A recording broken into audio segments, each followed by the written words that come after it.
Hey guys, welcome to the first overnight at the cabin and the cube. The buddies are here. You know Mark, he's the professional drywall holder-upper and my ever faithful HVAC technician. We got Grant. We haven't actually introduced Grant yet, but he's been here from the very start. He was the guy that actually built the door for the main cabin. Way back when, if you actually watch the initial video of the cabin build, I think you can see his hands. He's in there, you can see him. He makes a cameo right at the start. This is Grant, and Grant's actually, he's brought a big hunk of meat. You brought a big hunk of meat for us? 2 big hunks of meat. 2 big hunks of meat, and we're gonna smoke them. He's gonna show me how to properly smoke meat. Mark has a solution for the hot water tank. We're thinking about putting a relief device of some description. We're not exactly sure, it's still in the works. That's technical. Yeah, but something to prevent you know, the tank from going boom.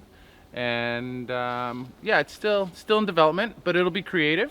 And you know, I think it falls in line of safety sometimes, and this is what I'm doing, not what you should do. Right. Safety third.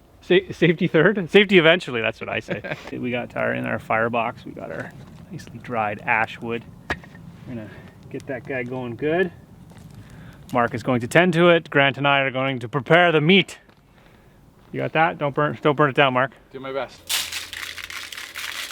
Grant is wearing is it Milwaukee? The Milwaukee M12 heated jacket. He's got a battery pack in his pants. It's keeping it warm. You can't feel it on the Can't outside. feel it on the outside. The inside you can feel it. So right now Grant is not waterproof. If he falls in any water, he'll probably start sparking. That's a lot of spice. It smells good. Delicious. I bet you it's gonna even smell even better when you put this in the smoker. Possibly the biggest piece of meat I've ever seen. Not that I've seen a lot of really big meat. Grant's manhandling his meat now. Pat it down. He's got to be gentle with your meat. Oh, don't rub your meat. Pat your meat. Why don't you rub your meat? I don't know. All right, look at this meat. Meat. Holy meat, Batman. How many pounds of meat is that? Oh god, it's probably like 20, 25 pounds. Yeah, we need a bigger rack. Or another rack. Safety first. Maybe third. Okay, so we got our meat all situated.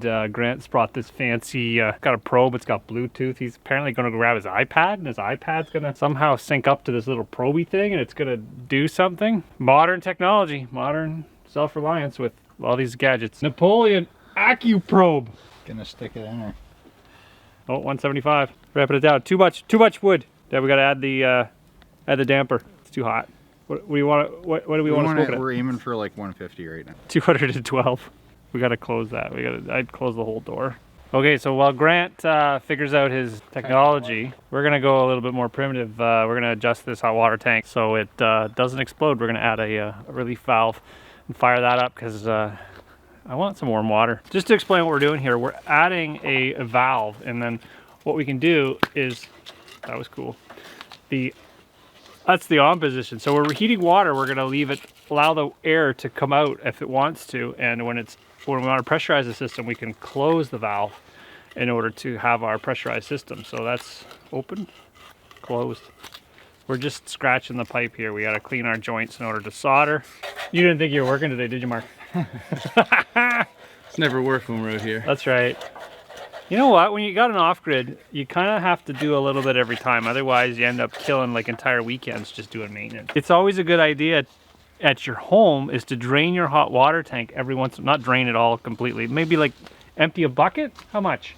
I would, it's sort of hard to quantify. I usually quantify it as sort of Wait until the black junk is coming done? Because when you open that bottom relief valve on your tank, you got some...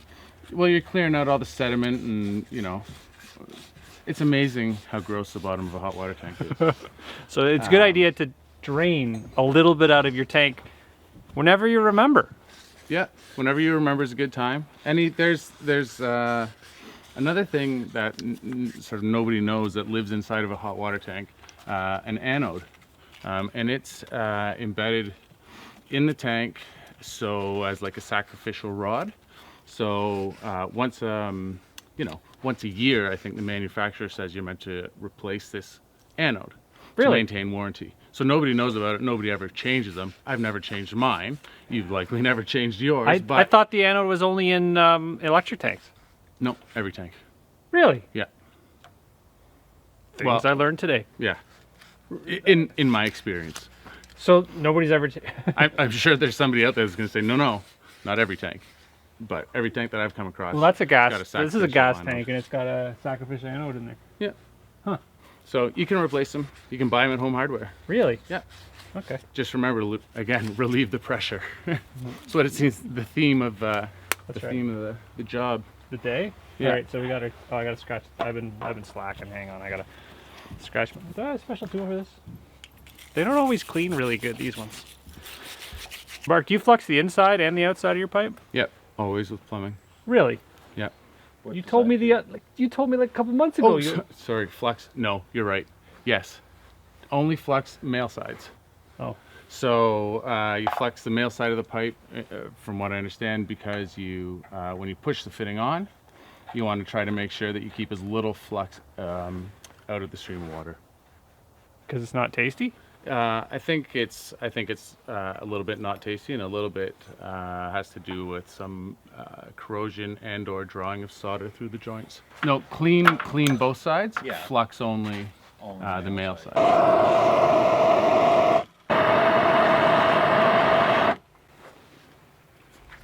All right, You happy with that? I'm good with that.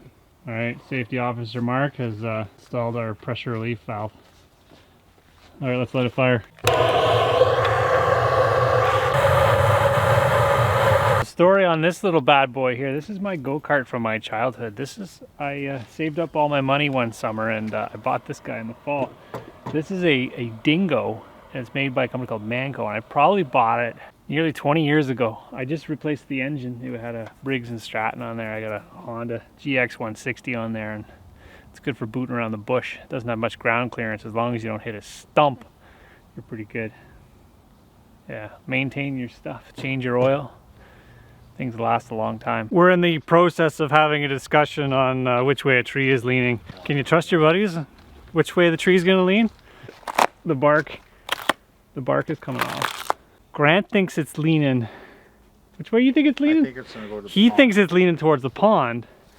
I think it's leaning towards the bushes. Now, if it hits the pond or the bushes, I don't really care. If it hits the cube, it's a bad day.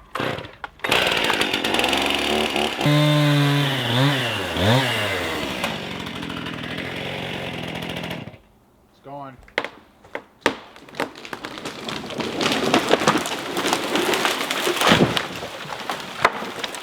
It was pretty much dart standing straight up. It didn't want to go. It was like, all right, let's just hang it on the stump for a while. What's that with the board foot? Poplar? Poplar's actually quite high. It's actually still got quite a bit of life left in it. Oh yeah. Poplar's hard when it dries. All right, let's pull that other stick out of the pond. This is all so we can have a skating rink.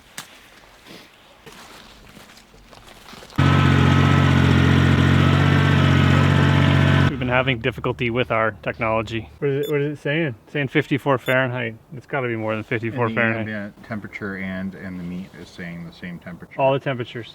Yeah, and it doesn't matter what you do. Maybe the probe is broken. So we're gonna have to do El Manuel. Manuel, eyeball, the old-fashioned way. You're gonna touch it. You're gonna touch his meat. Since that's gonna be a while, Grant has decided he's going to fire up the pizza oven. So we're gonna light yet another fire. Maybe a campfire too. Let's do a campfire. Fire it up. We're just gonna let that warm up for a bit, and then Grant's gonna. What are you doing? You're baking a pea soup. That sounds delicious. We're baking bacon in the pizza oven. Cozy. Isn't it cozy? Look at the. Did you see the ceiling? That's pretty neat, eh? Oh yeah. Yeah, it's glowy. So we're gonna light up the. Well, maybe we'll light that up a little bit later. We don't really need the heat right now, but. It's gonna give you the ambience for one. They all from the cube. See the little mugs they sent me? They got little cubic mini stove mugs. Oh yeah. They're neat. Keep the coffee warm. That's right. You can put it right on top of the little stove. While we wait for that fire to go, that's what our 5th fire today. Yeah, six technically. 6th. That's our 6th fire we've lit. We've got we got the pizza oven going. We got the smoker oven going. We've got the cube going. We've got the outdoor fire pit going, and now we're gonna light the mini cubic stove inside to keep her warm.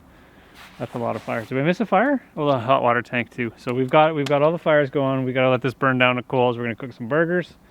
And yeah, I'm just giving Grant the official tour. This is the cube. What do you think of the cube? It's awesome. Yeah, is it gonna fall down? I don't think so. No. No.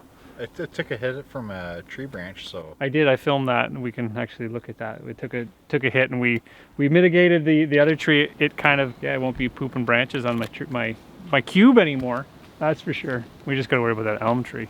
Probably not. It's got leaves on it. Elms are strong like bull. I'm gonna go introduce you to another little feature I've got inside the cube. That's the Jackery Power Pack, and that is what's going to power this little guy. The Jackery Explorer 1000 allows us to power this cube. So we turn the lights on. Look at that. A 1000 watt lithium pack. It can be charged by either solar, or you can plug it into the wall. You can plug it into a cigarette lighter adapter on your car, so you can charge it that way. There's many ways to charge it, and it's lightweight and it's quiet. It doesn't. It has a little fan for the inverter that turns on and off when it needs to. Otherwise, you're pretty much self-sufficient. You get this thing, you plug it in, and away you go. Portable power. This is working better than I ever imagined it ever would.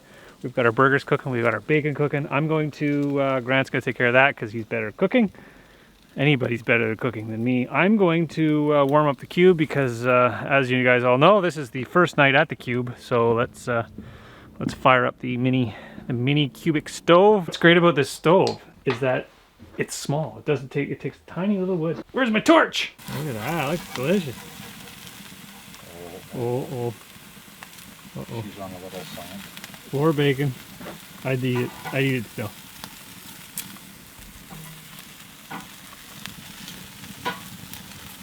What you doing, Grant? Cooking bacon! Bacon? Delicious. Hands of bacon! You got the door open. Is it warm in there? Oh, it's super warm.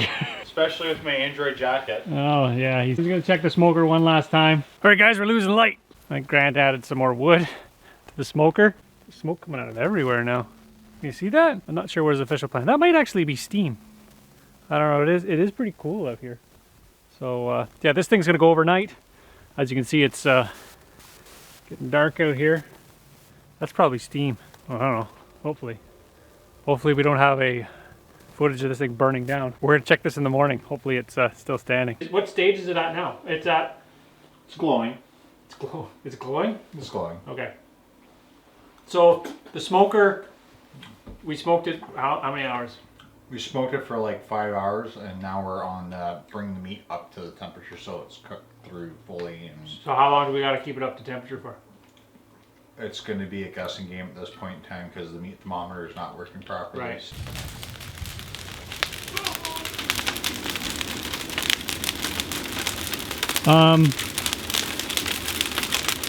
Now what? I don't know. What is that?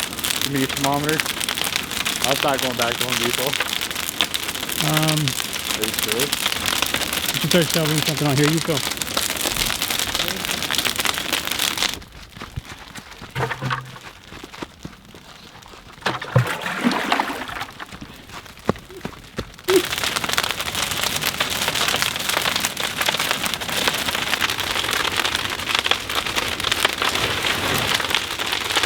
Try and get it on the roof.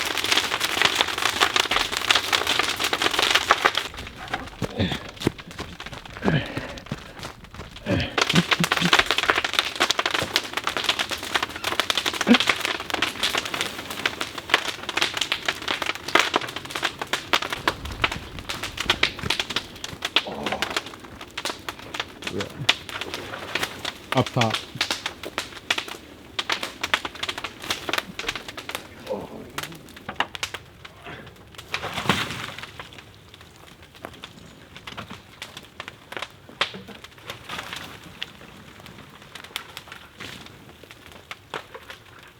We used exactly that much water to put out that Inferno. Good thing to have this on site. Whew, that could have been much worse. It's pretty much destroyed, but you know, it's got a good patina on it now. We'll have to look at that in the daylight to really see how bad that is, because that was something. Oops, the door fell off. Uh-oh. Are you afraid? Yeah. There's some pine tree in there. How did that happen? I don't know. Well, there's a skylight. There's a skylight. Oh, it's almost done. Oh, did it fall off the bone yet? Not quite, but it's pretty charred. Is it hot? It's warm. Yeah. Yeah, look at that. wood pile's perfectly fine. It's not gonna rot for a while. We got the charring that everybody talked about. Yeah, there you on the go. wood. We've got some nice, it's charred, so this is Preservative charring. preserved. This is preserved for many, many more years now. This is the char. This is what they asked for. We got to get the meat out. We can't just leave that meat there. Let's let it cool down a bit, maybe. Yeah. The garage is still burning. Fire. Everywhere fire. Oh my god. What? The galvanize is off the hinges. Really? Uh-oh. We had some pretty pretty good temps in there. Well, The meat's almost, maybe it's done. Looks like it's fine. I don't know. We're gonna find out. It shrank a little bit. That shrank a lot. That's like half of what it was. Put it right here. Put it right here, and then we'll bring it inside. It's not gonna get any dirtier, right? Oh, yeah, we're gonna clean it off. I don't know. I don't want to touch it and find out. Oh, look at that. What is that? Oh, That's the thermal probe. That's the probe. What's left of it? Here's one wire Oh yeah. that goes into the meat. Oh, that's like light as a feather. Oh, there it is. Look at. Oh yeah. It's a little melted. It's nice and steamy. You want to wash? It smells delicious. You know what? It's like when my mom used to peel off the burnt stuff. Okay, Grant. After that unfortunate incident, I would like you to do a real-time review of the Napoleon AccuProbe Bluetooth thermometer. What temperature was it showing before the incident occurred? 64 degrees Fahrenheit. 64 Fahrenheit, and the thing burnt to the ground. So, I don't know, at 56 degrees, nothing should catch fire. It's actually not that bad. Yeah, like no, it tastes fine. Really? As long as you scrape off the extra cherry bits. It's definitely cooked through fully. All is not lost. Well, guys, that was a little bit more excitement than I wanted to deal with ever. That smoker catching on fire was something else. It's out now. Everything is extinguished. The meat was saved, I think. But that doesn't stop the first overnight in the cube. Nothing was without excitement. So, you know what? It's great about this cube. Can you hear anything? Nothing. It's so quiet. So yeah, I'm just getting ready for bed. See you guys in the morning. All right. Have a good night.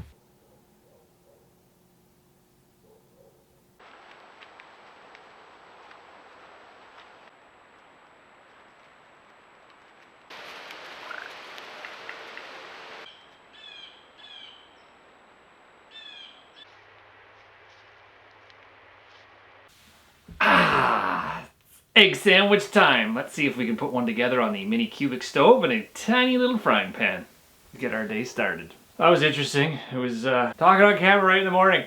That's something. The results. The cube was very quiet. It's still very quiet. That's mini cubic stove provided a lot of warmth. It was nice and toasty in here. Nice and quiet. It's a little chilly this morning. Let's head on up to that smoker and see let's see what's left of it and see what we can do. Take a look at that. That's what's left of the smoker. It seems to fare okay. It's still got the top half. Well, you guys have always wanted me to char my wood before I, preserve it. So this thing, in theory, should last forever. I think what happened was the 25-pound brisket that we had in here, I think, dripped a little bit too much grease and stuff down into the fire hole. And possibly the fire was too large. It caught fire. I've got some big plans for this guy to rebuild it. I've got basically a tin insert that's going to go inside there with a steel liner that goes all the way up through the roof. New roof. We'll keep some of this patina on here. Maybe we'll keep the trim or something like that as an homage to the great fire of first night at the cube. And also we have one more build on the cube, so it's going to go up a sky-high terrace. That's coming up next. So stay tuned. Thanks for watching. We'll see you again soon.